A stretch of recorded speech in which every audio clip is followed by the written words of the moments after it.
Hemos estado trabajando en 2 series en el Antiguo Testamento. Estuvimos en los 10 mandamientos, después estuvimos en Daniel. Y a partir de este domingo yo quisiera empezar una serie en el libro de Colosenses. Queremos poder aprender de Dios a través de esta epístola, de esta carta tan importante para nuestras vidas. Vamos a leer todo el capítulo, ¿sabes? Y aunque nosotros en esta mañana solamente vamos a mirar a los 2 primeros versículos, pero vamos a leer todo el texto bíblico y poder prepararnos para aprender lo que Dios quiere enseñarnos. Dice así, versículo 1, y ustedes me ayudan con los demás versículos. Pablo, apóstol de Jesucristo, por la voluntad de Dios, y el hermano Timoteo, a los santos y fieles hermanos en Cristo que están en Colosas, gracia y paz sean a vosotros de Dios nuestro Padre y del Señor Jesucristo. Siempre orando por vosotros, damos gracias a Dios, Padre de nuestro Señor Jesucristo. Pues hemos recibido noticias de su fe en Cristo Jesús y del amor que tienen por todos los santos. A causa de la esperanza que os está guardada en los cielos, de la cual ya habéis oído por la palabra verdadera del Evangelio, que ha llegado hasta vosotros, así como todo el mundo, y lleva fruto y crece también en vosotros. Desde el día que oísteis y conocisteis la gracia de Dios en verdad. Como habéis aprendido de Epafras, nuestro consiervo amado, el cual es un fiel ministro de Cristo a favor vuestro, quien también nos ha declarado vuestro amor en el Espíritu. Por eso, desde el día en que lo supimos, no hemos dejado de orar por ustedes. Pedimos que Dios les haga conocer plenamente su voluntad con toda sabiduría y comprensión espiritual, para que andéis como es digno del Señor, agradándole en todo, llevando fruto en toda buena obra y creciendo en el conocimiento de Dios. Fortalecidos con todo poder, conforme a la potencia de su gloria, para toda paciencia y longanimidad. Con gozo, dando gracias al Padre, que nos hizo aptos para participar de la herencia de los santos en luz, el cual nos ha librado de la potestad de las tinieblas y trasladado al reino de su amado Hijo, en quien tenemos redención, el perdón de pecados. Él es la imagen del Dios invisible, el primogénito de toda creación. Porque en Él fueron creadas todas las cosas, las que hay en los cielos y las que hay en la tierra, visibles e invisibles, sean tronos, sean dominios, sean principados, sean potestades, todo fue creado por medio de Él y para Él. Él existía antes de todas las cosas, y por Él se mantiene todo en orden. Cristo también es la cabeza de la Iglesia, la cual es su cuerpo. Él es el principio, es supremo sobre todos los que se levantan de los muertos, así que Él es el primero de todos. Porque a Dios le agradó habitar en él con toda su plenitud, Y por medio de él reconciliar consigo todas las cosas, así las que están en la tierra como las que están en los cielos, haciendo la paz mediante la sangre de su cruz. Y a vosotros también, que erais en otro tiempo extraños y enemigos en vuestra mente, haciendo malas obras, ahora os ha reconciliado. En su cuerpo físico, por medio de la muerte, para presentárselos a sí mismo santos, sin mancha e irreprensibles. Si en verdad permanecéis fundados y firmes en la fe, y sin moveros de la esperanza del Evangelio que habéis oído, el cual se predica en toda la creación, que está bajo del cielo, del cual yo, Pablo, fui hecho ministro. Ahora me gozo en lo que padezco por vosotros y cumplo en mi carne lo que falta de las aflicciones de Cristo por su cuerpo, que es la Iglesia, de la cual fui hecho ministro según la administración de Dios que me fue dado para con vosotros, para que anuncie cumplidamente la palabra de Dios. a saber, el misterio que había estado oculto desde los siglos y edades, mas ahora ha sido manifestado a sus santos. A quien Dios quiso dar a conocer las riquezas de la gloria de este misterio entre los gentiles, que es Cristo en vosotros, la esperanza de gloria. A quien anunciamos amonestando a todo hombre y enseñando a todo hombre en toda sabiduría, a fin de presentar perfecto en Cristo Jesús a todo hombre. Con este fin, trabajo y lucho con todas mis fuerzas y con el poder que actúa en mí. Oramos. Señor, esta es tu palabra, Señor, y estamos delante de ella. Reconocemos, Dios, que necesitamos que tu Espíritu Santo nos guíe, que nos abra los ojos, nos abra los oídos y nos incline el corazón, oh Dios, para poder, oh Dios, vivir de una manera como tú quieres que nosotros vivamos, oh Dios. Pedimos que en esta mañana, Dios, seamos bendecidos por tu palabra, seamos confrontados por nuestra rebeldía, Dios, y que seamos, oh Dios, también animados a perseverar en la fe que a nosotros ha sido dada por medio de la gracia que es en Cristo Jesús. Bendícenos, oh Dios, en este tiempo, ayúdanos, oh Dios, a crecer en el conocimiento y en la riqueza de Cristo Jesús. En su nombre oramos. Amén. Amén. La centralidad y la supremacía de Cristo es el tema central de la epístola o de la carta de Pablo a los Colosenses. El apóstol Pablo escribe esta carta a la iglesia de Colosas exaltando la persona de Cristo, mostrando que Dios propuso que en Cristo se centrara todas las cosas, como nos dijo el versículo 19, dijo que Dios agradó al Padre que en él habitara toda la plenitud. Era la voluntad de Dios hacer reunir todas las cosas en la persona de Cristo. Por eso dice Pablo que todo lo que existe por causa de él, por medio de él y para él. También la epístola nos muestra que Dios es supremo y soberano sobre todas las cosas, tanto las cosas que están en los cielos como las cosas que están en la tierra. El texto bíblico nos muestra que todo está bajo el poderío, bajo la autoridad de la persona de Cristo. Y el deseo al estudiar la epístola a los Colosenses es que por medio de esa epístola algunos lleguen al conocimiento de Cristo como Salvador. De los que están entre nosotros, que todavía no lo han conocido como Salvador personal de su vida, que al estudiar esta epístola que exalta a la persona de Cristo, su obra, su supremacía, que sea por la gracia de Dios una oportunidad para que algunos lleguen a la salvación, a la vida eterna.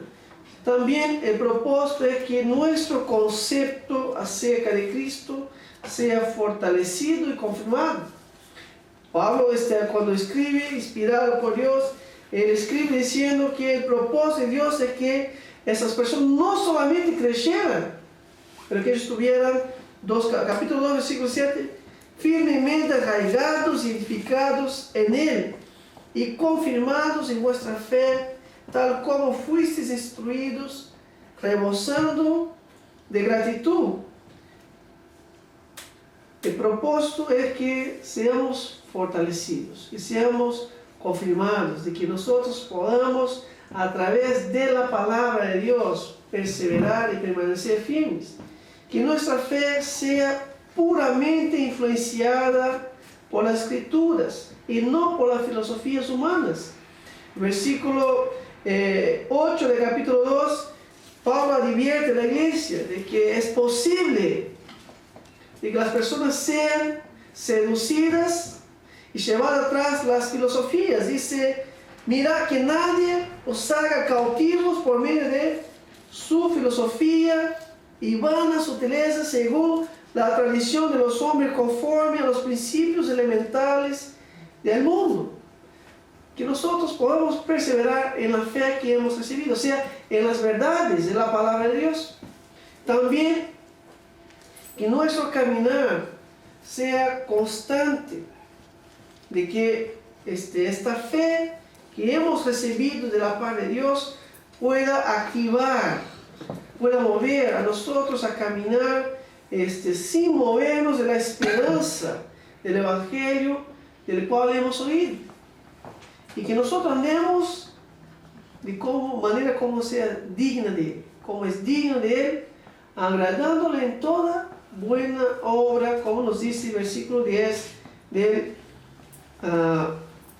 capítulo 1.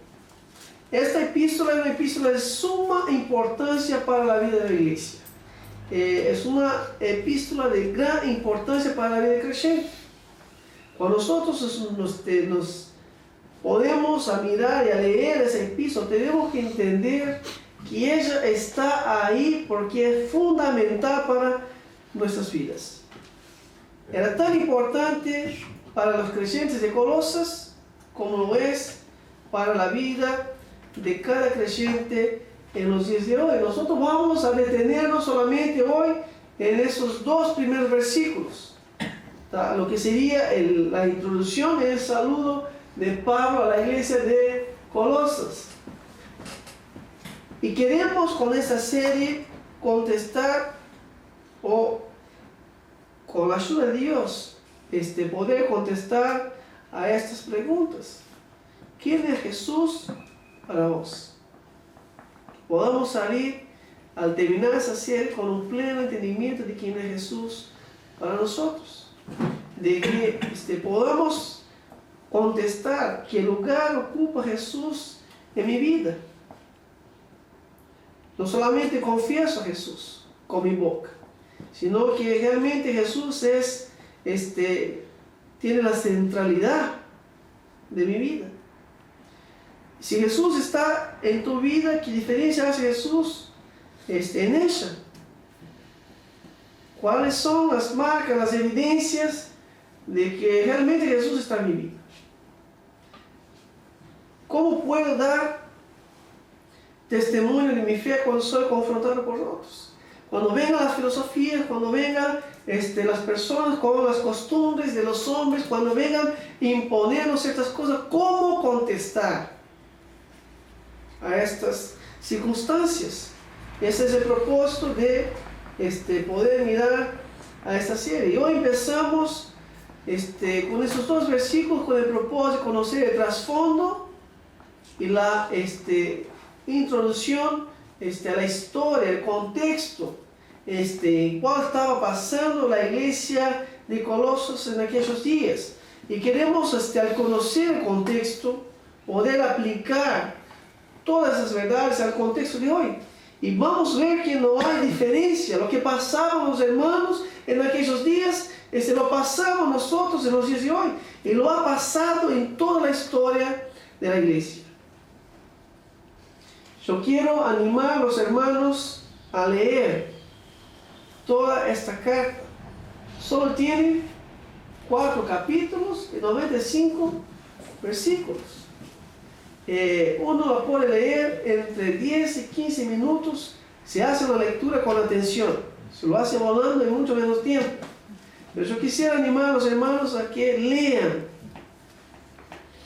lo que dice Dios por medio del apóstol Pablo en la epístola a los Colosenses, para que nosotros podamos también ser enriquecidos, fortalecidos y edificados por lo que Dios nos habla a través de esta carta. Lea no solamente una vez, lo vaya leyendo a la medida que nosotros vamos estudiando.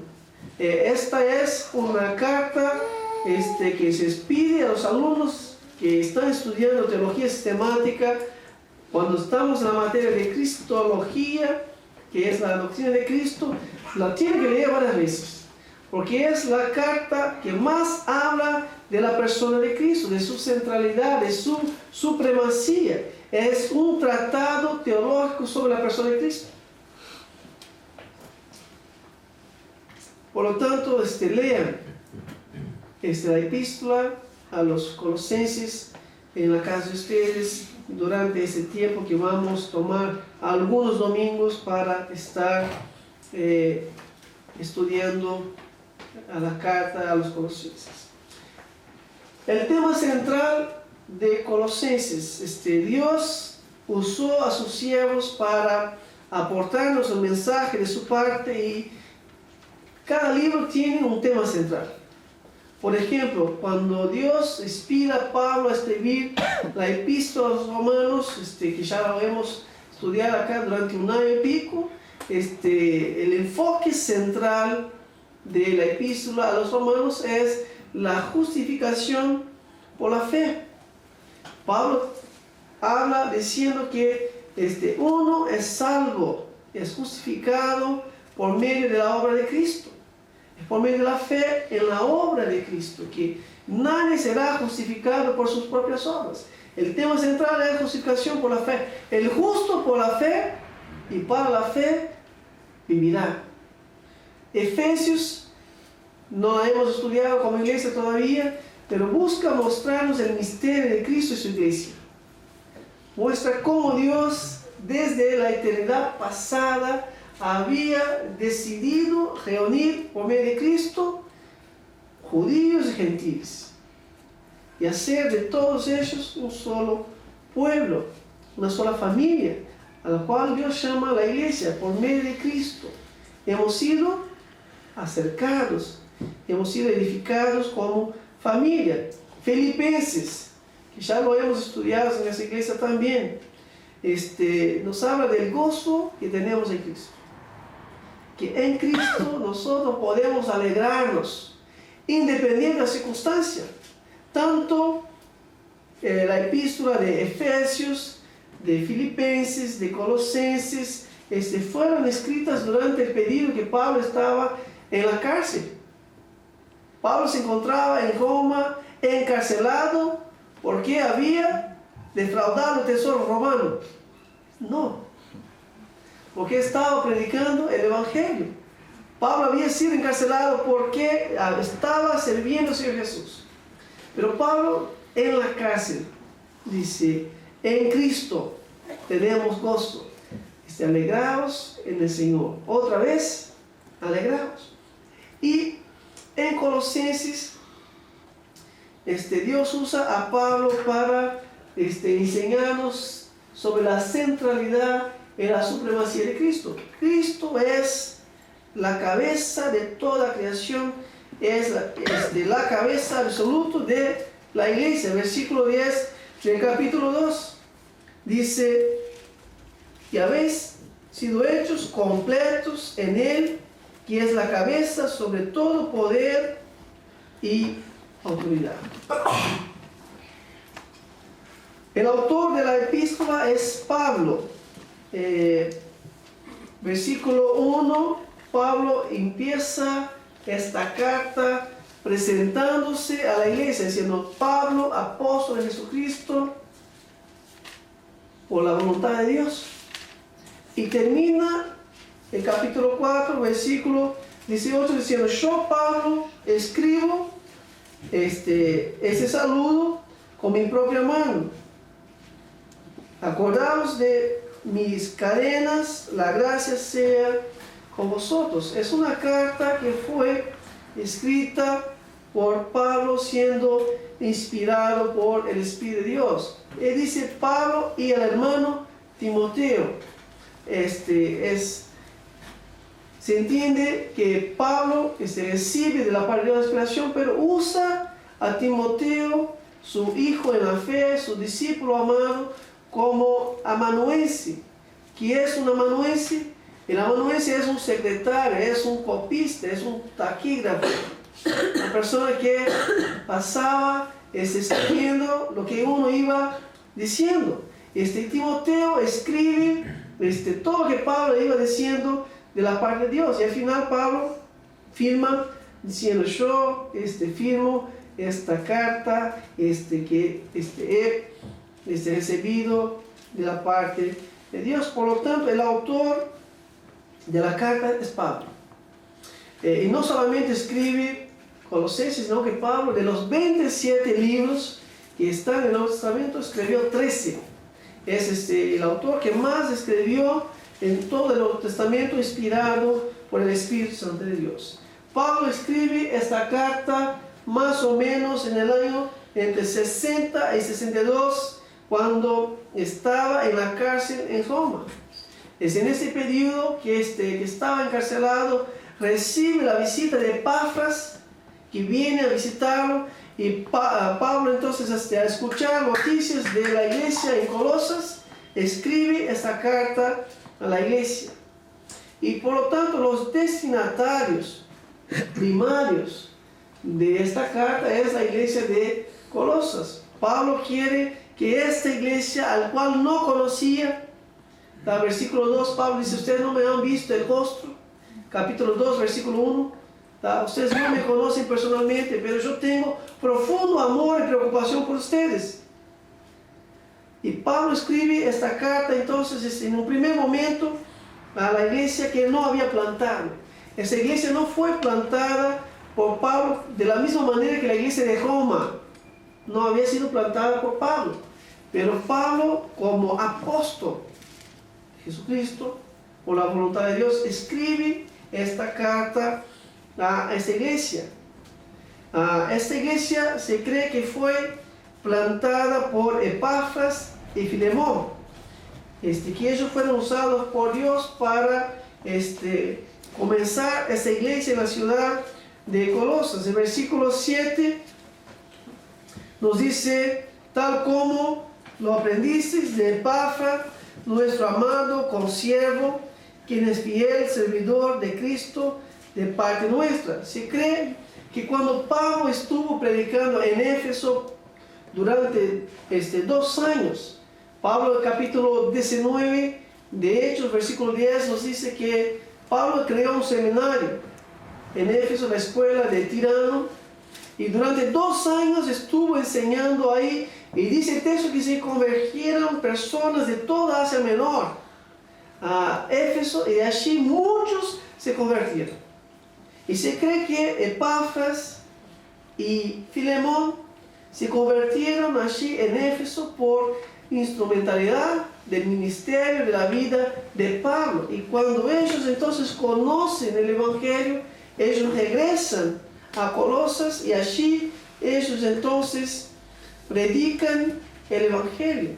Mira qué es lo que hacen ellos después de que son salvos. Vuelven a Colosas, a su ciudad, y predican el Evangelio que habían aprendido a sus amigos y familias. Hablan de Jesucristo, y allí el Señor entonces planta una iglesia que va creciendo en fe, en amor. Personas que escucharon el Evangelio y que proclamaron y anunciaron el Evangelio que habían aprendido. Epafras es un siervo amado de Dios. Y es un siervo también que no solamente es un siervo que ama a Dios, es un siervo que ama a la iglesia de Dios. El capítulo 4, versículos 12 y 13, nos dice que Epafras no solamente dedicaba tiempo a la iglesia de Colosas, sino que también él era instrumento de Dios para trabajar en la Odisea y Hierápolis. Posiblemente pastoreaba las 3 ciudades que formaban como un triángulo en la Frigia, en esta región de Asia Menor. Dice versículo 12-13, Epafras, que es uno de vosotros, o sea, de Colosas, siervo de Jesucristo, os envía saludos. ¿Por qué? Porque estaba en Roma. Esta carta la lleva Tíquico cuando viene de la parte de Pablo trayendo esta epístola a la iglesia. Dice que él estaba en Roma, mandaba saludos, que estéis firmes, perfectos, completamente seguros en toda la voluntad de Dios, porque les soy testigo de que tiene profundo interés por vosotros y por los que están en la Odisea, en y en Hierápolis. Por lo tanto, un siervo que ama a Dios, un siervo que ama a la iglesia de Dios. El propósito de la carta de Pablo a los colosenses era para tratar de problemas que estaban afrontando a la iglesia. La iglesia de Colosas estaba siendo amenazada por falsas enseñanzas. Habían personas que se estaban levantando, amenazando la fe de aquellos hermanos que congregaban la iglesia de Colosas. Y Pablo escribe para corregir las falsas enseñanzas que estaban entrando en la iglesia, y esas falsas enseñanzas atacaban directamente a la persona y a la obra de Cristo, y consecuentemente la firmeza de los creyentes. Por eso Pablo escribe para corregir los problemas de que ellos permanecieran firmes y perseveraran en la fe que habían escuchado. El problema de la iglesia de Colosas era que por un lado se levantaban los judaizantes, y los judaizantes estaban imponiendo sobre la iglesia lo mismo que le había pasado a los gálatas. Está bien tener Jesucristo, pero tiene que tener Jesucristo y algo más. Del otro lado estaban los gnósticos, y los gnósticos también decían, bueno, está bien tener Jesucristo, pero Jesucristo no es todo.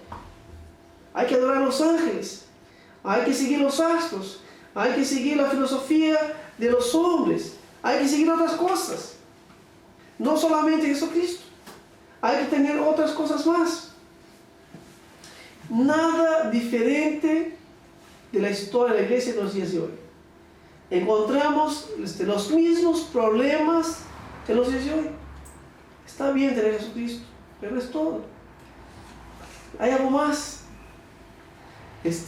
Toda herejía, toda falsa enseñanza va a atacar directamente la persona de Cristo y su obra.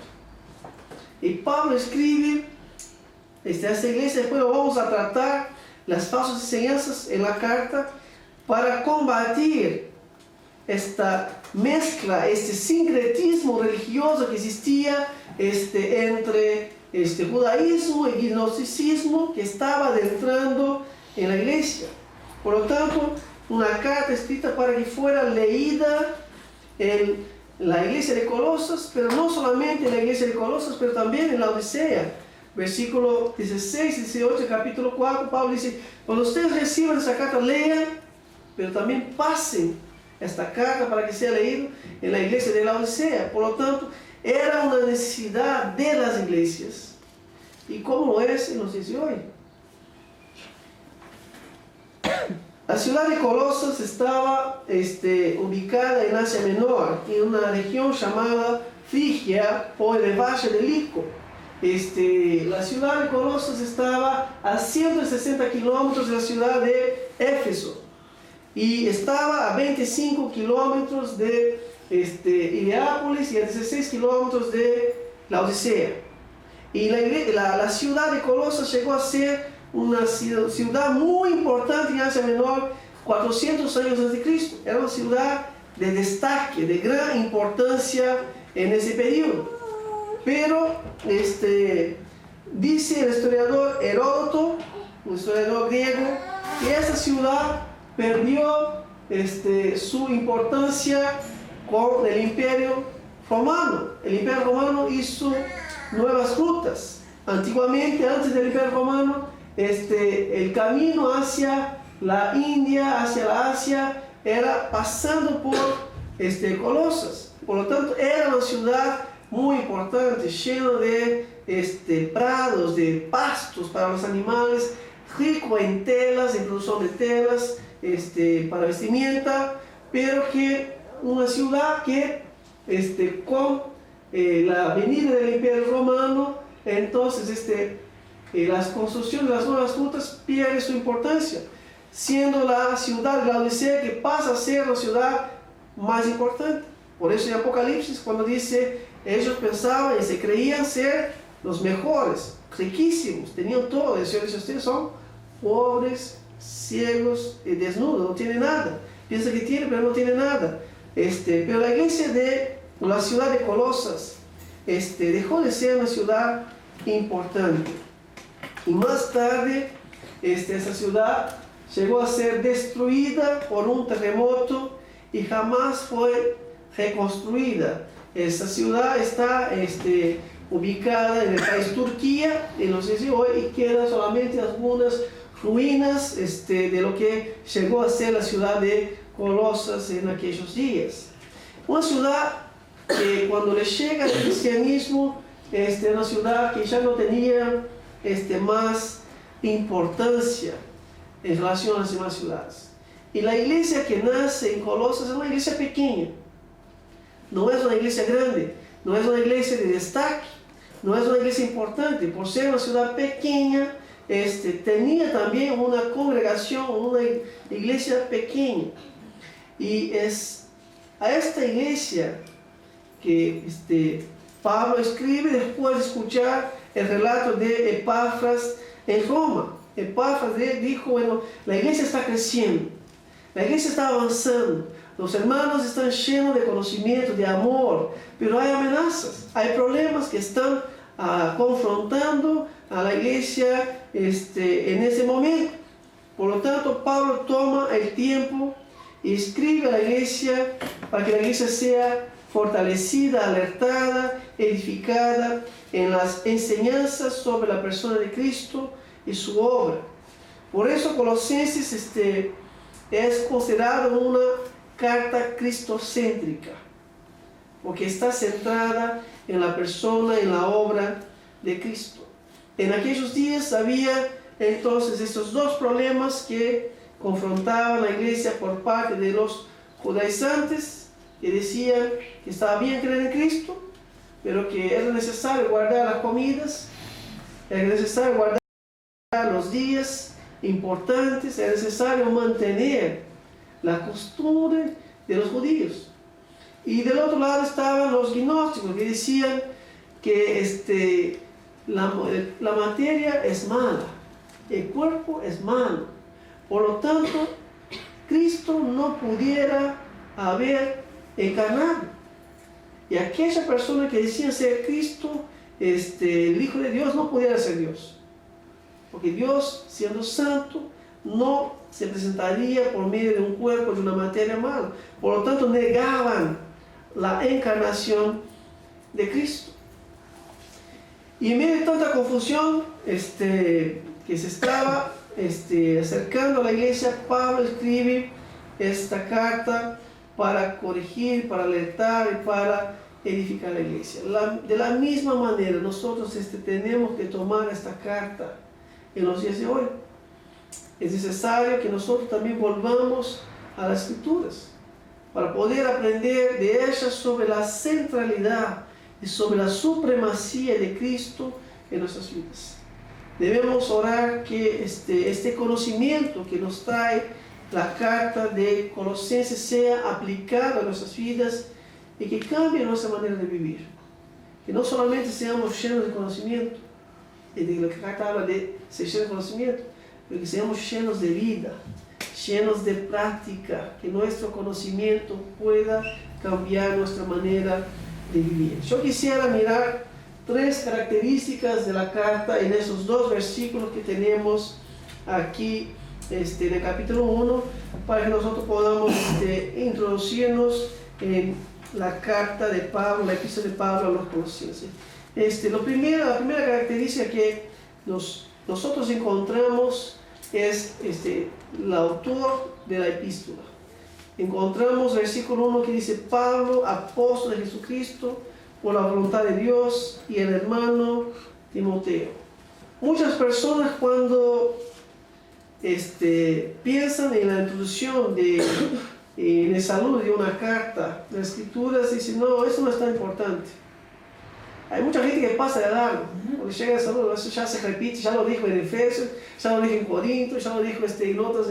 Entonces se repite, no tiene mucha importancia. Voy adelante. Pero los saludos están en las cartas porque son importantes. Estos versículos no están ahí sin propósito y sin razón. En ellos encontramos no solamente verdades bíblicas que están, pero encontramos también el contexto histórico y más las verdades profundas de la vida cristiana que quiere compartirnos el autor humano inspirado por el Espíritu de Dios. Y Pablo comienza la carta con su nombre. Era costumbre en aquellos días, cuando se escribía una carta, que se empezara por el nombre de la persona que escribía. Tenía el nombre al comienzo y tenía el nombre al final. Por lo tanto, Pablo usa un estilo literario que era muy común en sus días. Pablo escribe diciendo: Pablo, apóstol de Jesucristo. Pablo no solamente se identifica, como también identifica el oficio que había recibido de la parte de Dios.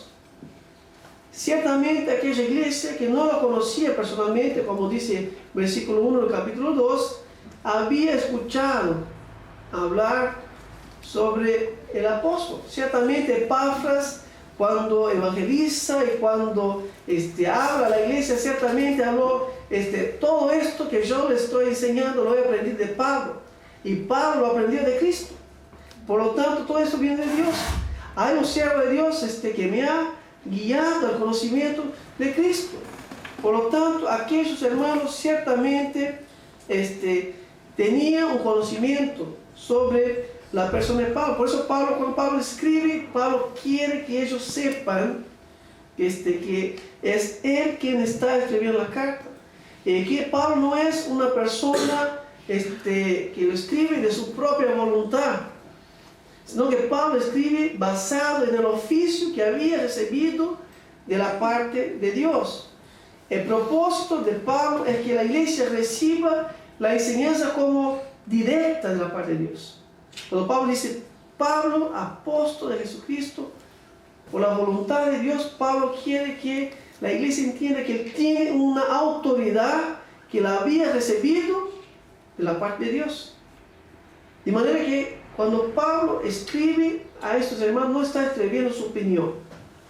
Pablo no está escribiendo lo que él piensa que ellos tienen que saber, sino que Pablo escribe inspirado de la parte de Dios, como siendo Dios mismo que estuviera hablando por medio de su vida. Es Dios hablando a la iglesia por medio de su siervo. Cuando nosotros tomamos la palabra de Dios para leer, debemos tener esta misma actitud. Entonces, no es Pablo que está escribiendo, sino que Dios que está hablando por medio de Pablo. Es el deseo que Pablo tiene al escribir esta carta. Cuando ellos reciban esta carta, sepan que no es Pablo, ni sus opiniones, ni sus ideas, sino que Dios hablando por medio de Pablo. Por eso lo que quiere enseñarnos Dios por medio de la vida de Pablo en esta carta es que Jesús es suficiente. Que Jesús es todo. Que si uno tiene Jesús, tiene todo. Si uno tiene Jesús, está completo. Es eso lo que dice la carta a los Colosenses, que si una persona tiene Jesús, tiene todo, porque en Cristo habita corporalmente toda la plenitud de la deidad. Versículos 9 y 10 del capítulo 2. Agustín de Hipona comenta diciendo que de esta manera, diciendo así: oh Dios, tú nos hiciste para ti mismo, y nuestros corazones no tienen descanso hasta que en ti lo encontremos. Agustín dice: Señor, tú nos hiciste para ti mismo, pero nosotros no tenemos descanso. No somos nada y no tenemos nada hasta que en ti lo encontremos lo todo. Y lo todo es Cristo. Para Agustín, tener a Cristo es tener todo. Y Pablo está haciendo lo mismo: tener a Cristo es tener todo. Alguien también dijo que Cristo vale mucho más que todo lo que uno pueda perder en esta vida. Cristo vale mucho más que todo lo que uno pueda perder en esta vida. Ninguna de las cosas de esta vida puede ser comparada con Cristo.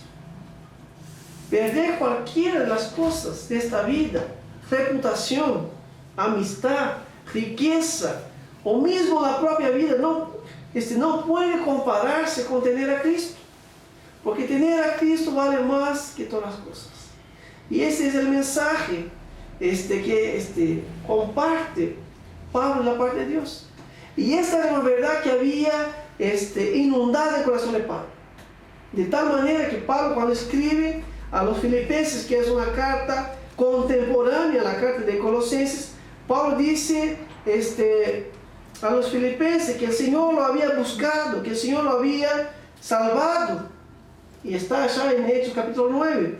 Pero Pablo había aprendido que todo lo que él había tenido en su vida antes de Cristo era basura. Pablo dice, comparando con todo lo que tengo en Cristo, todo lo que he tenido en la vida pasada no tiene ningún valor. Porque la única cosa que tiene valor es tener a Cristo. Por eso Pablo escribe esta carta exaltando la persona de Cristo y usa su autoridad, diciendo: Pablo, apóstol de Jesucristo. Es importante una vez más aclarar este tema del apostolado, una vez que cada día más está de moda que personas sean nombradas apóstoles en los días de hoy. Es un problema serio. Cada día más son los nuevos apóstoles que se levantan en las iglesias. Y está de moda ahora también tener apóstola. Las mujeres entraron en el mismo mover, y ahora hay apóstoles y apóstolas. Un oficio que jamás existió en el Nuevo Testamento para las mujeres, como no existió el pastorado, pero también han entrado también en ese mismo sentido. Entonces es muy común en los días de hoy personas nombrarse o ser nombradas apóstoles. Ahora tenemos que recordar los principios bíblicos para que uno fuera apóstol de la parte de Jesucristo. Porque Pablo dice: yo no soy apóstol de tal denominación, yo no soy apóstol de tal iglesia, yo soy apóstol de Jesucristo. Y Pablo dice: yo no soy apóstol por mi voluntad. No es que yo diga: no, yo he cansado de ser pastor, ahora quiero ser apóstol, quiero subir un poquito más. Pablo está diciendo: yo soy apóstol de Jesucristo por la voluntad de Dios. La palabra de Dios nos dice que hay criterios bíblicos para que uno fuera apóstol. Uno de ellos era que fuera de la voluntad de Dios. Nadie es apóstol de su propia voluntad. Algunos pueden decir: bueno, esta es la voluntad de Dios. Bueno, hay otros criterios bíblicos. La palabra de Dios dice que además de ser la voluntad de Dios, esta voluntad de Dios era expresada por medio de Jesucristo. Era necesario que fuera llamado por Jesucristo. Jesucristo lo llamara durante su vida, durante su ministerio, durante el tiempo que caminó, y también durante el periodo de su resurrección, como lo hizo con Pablo. Era necesario ser llamado personalmente y haber visto a Jesús. 1 Corintios capítulo 9, versículo 1, dice que una característica de un apóstol era haber visto a Jesús. Todos ellos habían visto a Jesús. De que hubiera conocido al Cristo resucitado. Todos ellos conocieron al Cristo resucitado. De que hubieran hecho milagros y señales de la parte de Cristo. 2 Corintios 12, 12. Y la Biblia dice que Jesús llamó 12. Dice que siendo Matías el que fue levantado de la voluntad de Dios para sustituir a Judas, que lo había traicionado, que había sido levantado también para ese propósito. Entonces Dios llamó a 12, pero afuera de tiempo Dios llamó a uno, que la Biblia dice que es Pablo. 1 Corintios capítulo 15, versículos 7 y 8, Pablo dice que él es un nacido fuera de tiempo, que el Señor lo llamó por el tiempo, pero se cierra el canon, se termina el libro de Apocalipsis, no se ve en las escrituras ninguna posibilidad de que se hayan apóstoles más en los días de hoy. De manera que no existen más apóstoles. Y que nombrar a una persona apóstol es una práctica antibíblica. Si uno es apóstol, no es apóstol de parte de Cristo. Es apóstol de su denominación. Es apóstol de su institución. Pero no es apóstol ni de Cristo ni de la voluntad de Dios. Porque el Señor ha dejado escrito cuáles serían los apóstoles, cuáles serían sus características. Y Dios llamó y separó a esos hombres y usó a algunos de ellos para que escribieran los fundamentos sobre los cuales la iglesia sería edificada. Fundamentos esos que son inamovibles. Por eso Pablo dice que la iglesia está fundamentada sobre la doctrina de los apóstoles. Efesios capítulo 2, versículo 20. Estas mismas personas que el Señor llamó, las usó para que ellos establecieran los fundamentos sobre los cuales la iglesia sería edificada, para vivir una vida fundamentada en la verdad y no ser engañados por los falsos maestros, por las falsas enseñanzas. Por eso los fundamentos están establecidos por Dios a través de los apóstoles. Y a estos fundamentos debemos volvernos constantemente. Pablo es un apóstol de Jesucristo y escribe esta epístola de la parte de Jesucristo. Y todas las veces que la iglesia se ha alejado de esos fundamentos que han sido establecidos por Dios por medio de los apóstoles, la iglesia ha caído en herejía. La iglesia se ha alejado de ser la iglesia de Cristo, ha caído en pecado. Y por eso fue necesario que hubiera reforma. Y por eso el lema de la reforma es iglesia reformada, siempre reformando. Hermanos, tenemos nosotros que volver constantemente nuestras vidas a la palabra de Dios. Y reformar nuestra manera de pensar, que constantemente es influenciada por las cosas de ese mundo, por las falsas enseñanzas. Pablo escribe para mostrarnos que Cristo tiene la centralidad de todo, que Cristo tiene la supremacía sobre todas las cosas. Por eso tenemos que conocer a Jesús, saber quién es Jesús. ¿Quién es Jesús para nosotros? La pregunta es, ¿has conocido a Jesús? ¿Has tu vida sido impactada por la vida de Jesús? Porque Pablo pasa ahora a decirnos una segunda característica de la carta, es cuando Pablo habla sobre la iglesia. Esta iglesia, a pesar de ser una iglesia pequeña, en una ciudad pequeña, era una iglesia que tenía características sobresalientes. Y Pablo destaca estas características en esta carta. Pablo no escribe esta epístola para reprochar a la iglesia, sino que Pablo escribe para alertarlos de los peligros y para animarlos, porque era una iglesia que se estaba destacando y caminando en la verdad. Por lo tanto, era una iglesia sobresaliente. Lo que ellos habían aprendido de Epafras sobre Jesucristo había transformado sus vidas. Y lo que dice Pablo, versículo 7, capítulo 1. Por eso Pablo va a mencionar varias características que se destacaban en la vida de esta pequeña iglesia. Pablo dice que eran llenos de fe, llenos de amor, llenos de esperanza. Vidas que habían sido impactadas por el Evangelio, por el conocimiento de Cristo. El conocimiento de Cristo tiene que transformar la vida de una persona. O si no, no ha conocido a Cristo.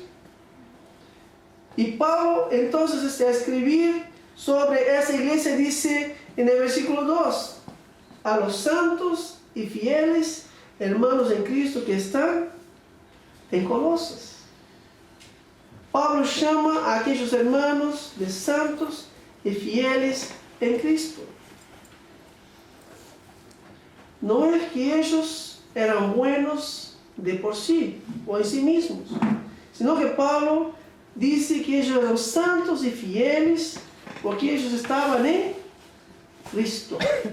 A los santos y fieles que están en Cristo, en la ciudad de Colosas, personas que habían sido alcanzadas por Cristo, que estaban unidas a Cristo, y por causa de la unión que ellos tenían con Cristo, eran santos y fieles. Cuando dice a los santos y fieles, no está hablando de dos grupos distintos, sino que está hablando del mismo grupo, que tiene esas dos características sobresalientes. Un grupo que está unido a Cristo, y porque está unido a Cristo, son llamados de santos y fieles.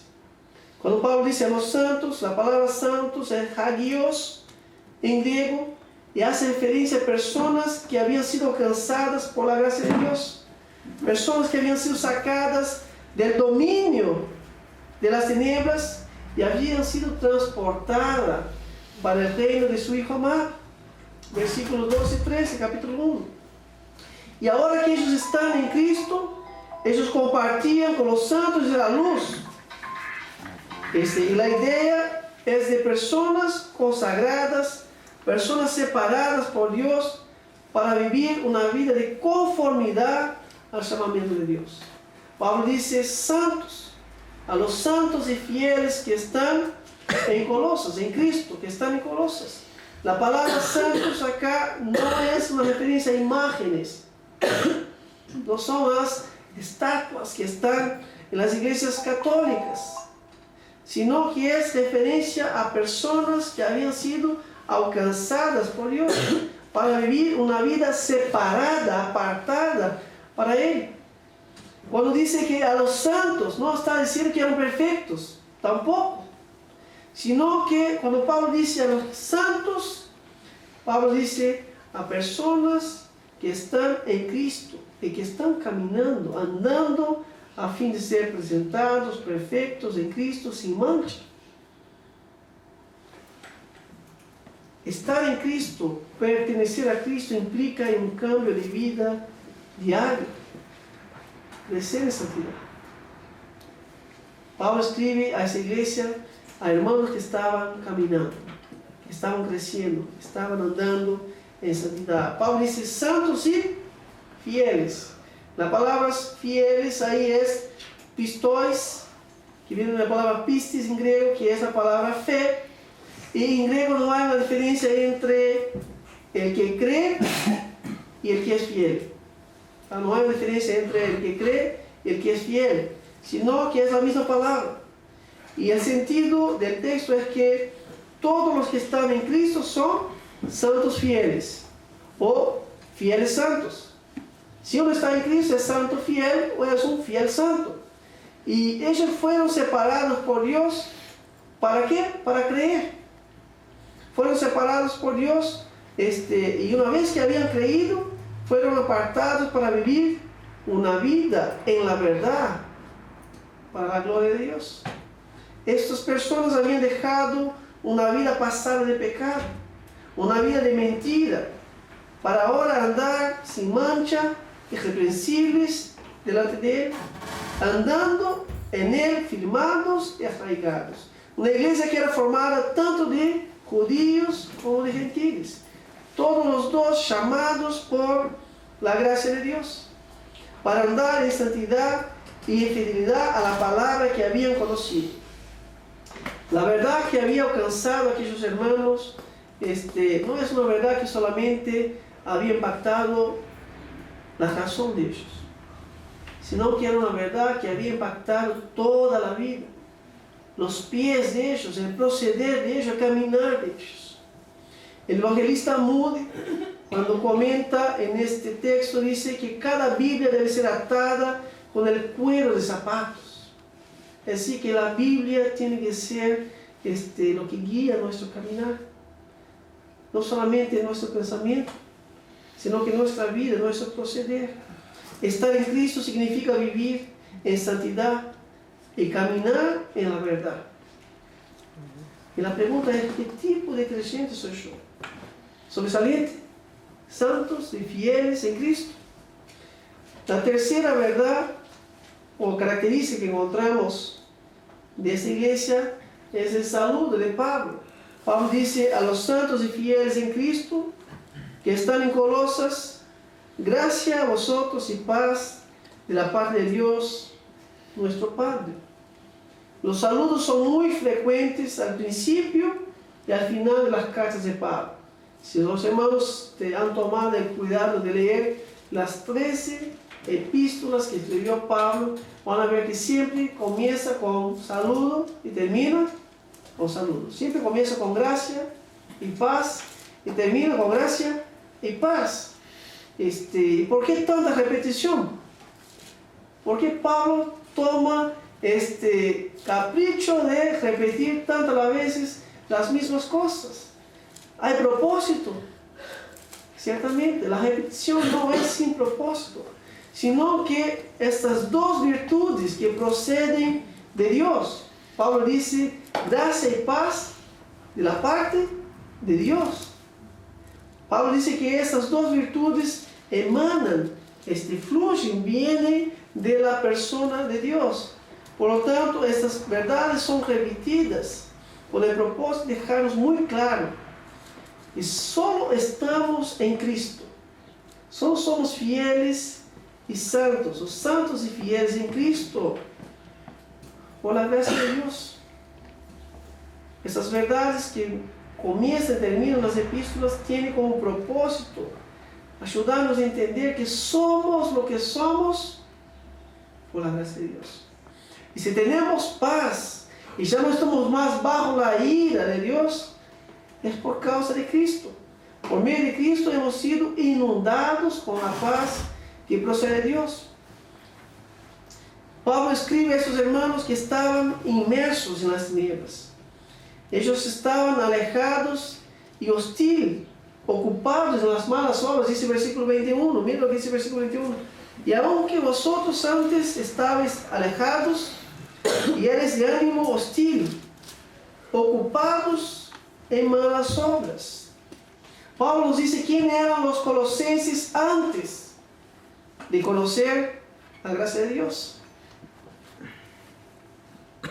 mostrando que el hombre no puede atraer el favor de Dios.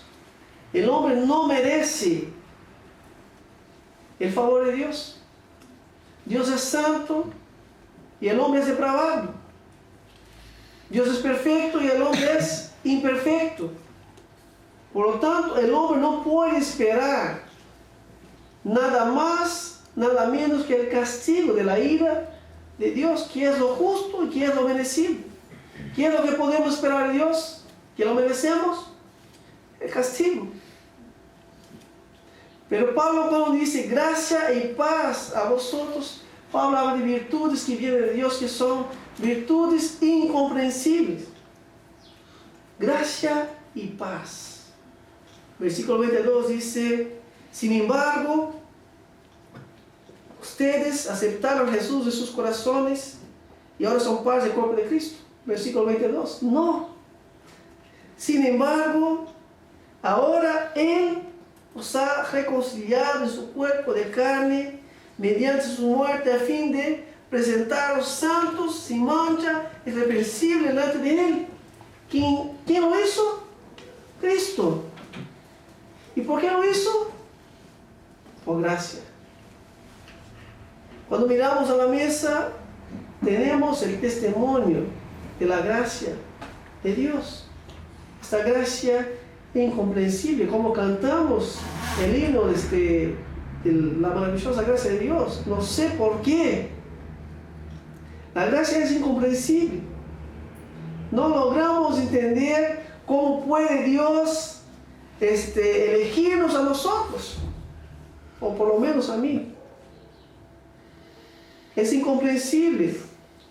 La gracia es sorprendente porque viene a nuestra vida y nos encuentra en un estado de muerte, corrupción, y nos transforma, derramando su favor a pecadores como nosotros, derramando su perdón y dándonos la vida eterna por medio de la muerte y de la vida de Cristo. ¿Cómo es que llamamos esta actitud de Dios hacia nosotros? Pablo llama de gracia y paz. Pablo dice, nosotros somos fruto de la gracia de Dios y disfrutamos de la paz de Dios. Por eso los saludos están al comienzo y al final.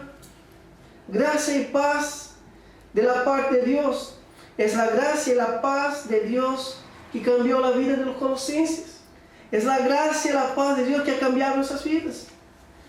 No somos nosotros mismos, sino que es Dios quien ha cambiado y que está cambiando a nosotros todos los días, por gracia. De manera que la gracia no es solo para salvarnos, sino que la gracia nos acompañará por toda la eternidad. Entraremos por gracia y viviremos todos los días de la eternidad en la presencia de Dios por gracia. Y de la misma manera la paz no es solo una paz para la eternidad, sino que la paz de Dios nos acompañará cada día,